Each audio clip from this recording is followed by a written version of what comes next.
407 years ago, our fathers brought forth on this continent a new nation conceived in liberty and dedicated to the proposition that all men are created equal.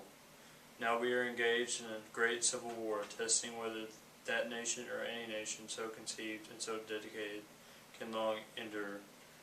We are met on a great battlefield of that war. We have come to dedicate a portion of that field as a final resting place for those who here gave their lives that nation might live. It is altogether fitting and proper that we should do this. But in a larger sense, we cannot dedicate, we cannot consecrate, we cannot hallow this ground.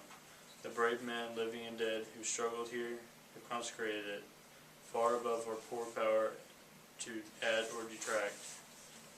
The world will little note nor long remember what we say here, but it can never forget what they did here.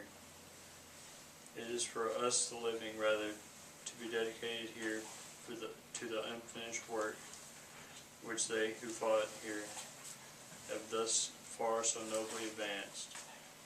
It is rather for us to be here dedicated to the great task remaining before us, that from these honored dead we take increased devotion to that cause for which they gave the last full measure of devotion, that we here highly resolve that these dead shall not have died in vain, that this nation under God shall have a new birth of freedom, and that government of the people, by the people, for the people, shall not perish from the earth.